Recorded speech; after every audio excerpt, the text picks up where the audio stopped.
I like the effect here. You're right, yeah. Gurgling, yes. No, that would be Albany sinking into the morass. All right. And speaking of the shining capital of New York, all week here we have been telling you about the case that is being built against Dean Skelos. He and his son Adam, they're facing 6 federal corruption charges. Prosecutors say Skelos arranged for Adam, the son, to collect regular paydays from companies that got favorable treatment from his father, obviously in a capacity in the state legislature. Skelos is also accused of supporting certain infrastructure projects that would help his son's bank account. Skelos says he's innocent and he's refusing to step down. In fact, there is a push here on the political side for him to step down from, obviously, a leadership position. If it sounds familiar to what happened in the assembly, different case, but similar kind of things to this point, Skelos is still there. In fact, at one point, Jimmy, there was a talk that son wasn't happy with the agreed upon shakedown and he wanted more money here. So going through this, we know one compelling piece of information. The real estate firm, which was one of the biggest donors to both parties in New York State politics, is cooperating with the feds. This does not look good. 8 other lawmakers, apparently, while they're not being under investigation per se, they will be questioned here as to what they knew and where this goes. But it certainly looks like not only is Mr. Skelos in trouble, but this thing could widen a lot more. Well, we know about the widening. We've been told to stay tuned, of course. Yes. And you got a more modest one from Bahara, but yet another he's got to tone stay it down tuned for this one, right? I expected him to tone it down after all that went on with the Silver pronouncements. Look, again, we don't know what the evidence is, and as it unfolds, we'll know more and more. But as Doug had said before, when you have statements, when you have things being said that are either told to the police or overheard, those are a problem. And when you have his son on a wiretap, basically saying, I think that's a problem. I got a job. I got this job, but I don't know anything about water. And it's worse, Jimmy. Then he goes, I'm sure, he goes, the feds, he goes, we can't really talk on the phone because the bleeping end, the feds could be, basically tapping this flipping phone. That's right. It's bleeping frustrating. Phones like a drug dealer. They're ranting it up. Can you say, again, everyone, I just want you to think about this. If you don't even care about politics, the idea that the Senate Majority Leader is using a burner phone like this is an episode of The Wire, this is what it's come to post-Chili. Oh my God, Doug. Now, you are a product of Strong Island, okay? Yes, a proud one. You didn't volunteer. But okay. The way these projects work here, there's no way that only 2 people could coordinate this kind of a project. And who we're talking about as it relates to Greenpoint, they are the biggest, funders not only of campaigns, but huge players in the real estate development. The fact that they're cooperating with the feds, that's not good for the Skeloses. Well, if they're cooperating for a reason. All these prosecutions that are based on people that are cooperating, you'll also get, at some point, going to deal with their baggage too. You know, when you look at this, we're all kind of having a laugh about it, but what is the difference between people giving money to a political party to get them elected? I'm giving you all this money. What's the reason you're giving people money? So they do what you want. So now this is a little bit more retail as opposed to wholesale, but it's the same concept. So everybody has to kind of take a little look at the whole system at this point. Well, it is. Part of it is systemic because New York legislators, unlike federal legislators, are allowed to have secondary jobs and allowed to have secondary income. So the question is, where does the line between lawful lobbying end and corruption begin? And just one more thing, there's a little bit of redemption for the loss of the Islanders right here because you know what goes on in Nassau. Mark, I'll bang that drum with you, but 3/4 of New Yorkers thought the reforms that went through it, if you remember from the posturing that if they didn't get the reforms, the budget wouldn't get passed and everything else, they don't believe it'll make a whit's of difference. If you followed the detail of it, a lot of the most significant reforms were called for didn't. But again, people don't want to remember this part, but the New York State legislature was set up to be a part-time job. It was intended to be 1 to 2 days a week. I'm telling you, the lawmakers, and I have them around this table every week, and what they'll say on camera, off camera, they're up in Albany 3 to 4 days a week at least. They're campaigning or having to raise money 2 other days a week and doing constituency stuff at home. It's a full-time gig. So I beg of you the logical question. if you're an attorney that's working 5 to 6 days a week minimum as a legislator, why do you think someone would retain you? Could it be maybe they had a business before the state? Could that possibly be the case? I almost don't fault them. They're getting paid a salary that's not a full-time salary, certainly for an attorney. I think it disqualifies a lot of people here that could make a lot more money in the private sector that may not get in, first of all, and secondly, those who do. What real work can they do? Mayo, I just think this thing is so broken, and we keep waiting for these cases to force it into something else.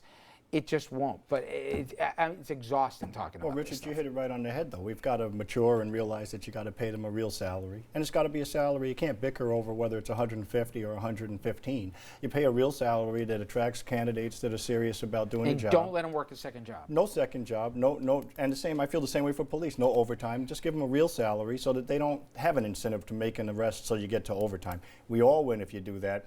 The other thing is that you're not talking about people who are claiming ignorance of the law here. That's why you have the burner phone. Right. That's why you say, oh, the feds are listening to the conversation. You're not talking about someone who said, gee, I didn't realize that this section of the IRS code Well, is I going can to do this really quick because I got to get to Jersey. I promise I'll get to Bridgegate. But to that point that Mayo just raised, pensions, okay? If you're an elected official, and these are, again, leadership positions, okay, with everything, should you be eligible for a pension if you're convicted, not charged, but you're convicted of corruption of some variation where you violated the public trust? You can argue that they've worked 20, 30 years in the public service, there'll be an impact to the family and everything else, but at the end of the day, if anybody should know better, it should be these guys. Do you think that they should still be able to get their pension if they're convicted, again, of some form of corruption? Real quickly. There's legal restrictions in the U.S. Code about what the government can get at and what it can't They get at. could have rewritten under state law. They could have done this through the legislature. That they could have banned themselves. These are federal charges. They'll get at the pension. Make no But mistake Rich, about what's it. the They'll get at corruption? the You need to pension. know what the corruption is. If the corruption is them getting Using their office to parking help pass line for their- a friend as opposed to stealing a ton of money from the state, those are different forms of corruption. I also think it's a huge disincentive, Jimmy. I If they agree. know that there's I no agree. pot of gold at the end here, even I if they agree. do a couple years wherever. All right. It's a If there's disincentive a for conviction, cops. they'll get at the All right. pension. It's a Richard, on your- disincentive for cops who lose their pension if they're fired for misconduct. It is a huge disincentive. But if your pension's off of $50,000, it's still not as big an incentive as Yeah, you would think. with the so. Lulus and everything, I get to 100, but I'm with you. All right, let me go over to Bridgegate. Governor Christie, he is daring now prosecutors to subpoena him, if you didn't hear this yesterday.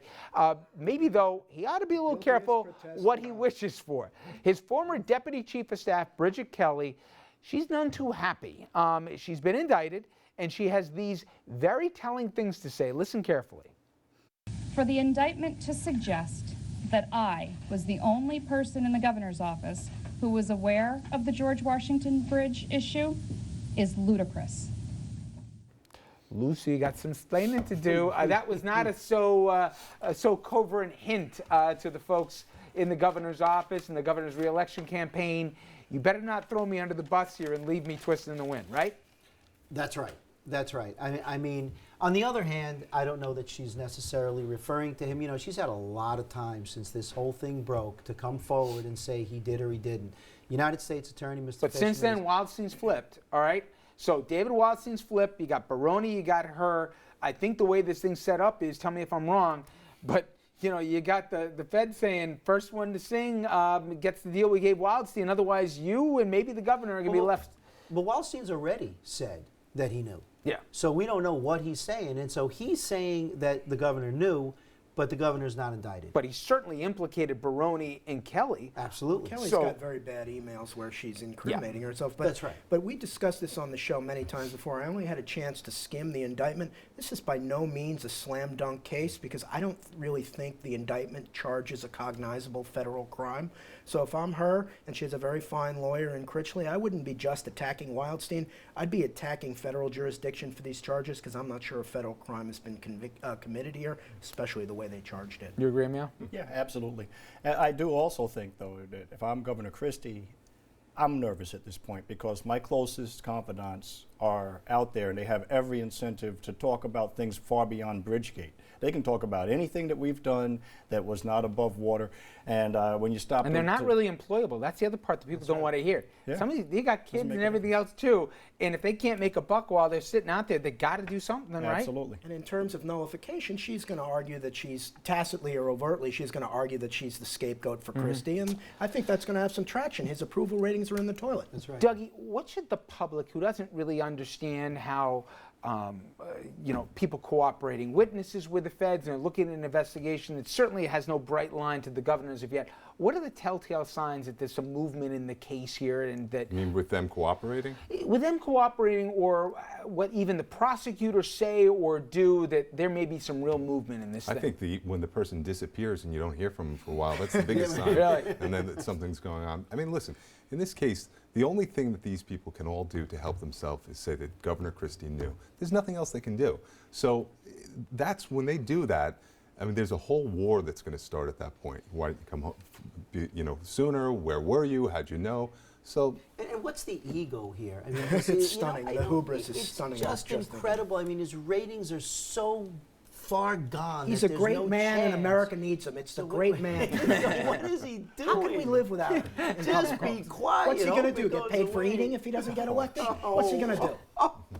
He might have to exercise. On go to the gym that for a while. note, when we come man. back, Manny true. Pacquiao injured before he fought Floyd Mayweather. And now fans, they're suing because they shelled out, like this sucker talking to you, $100 to watch damaged goods.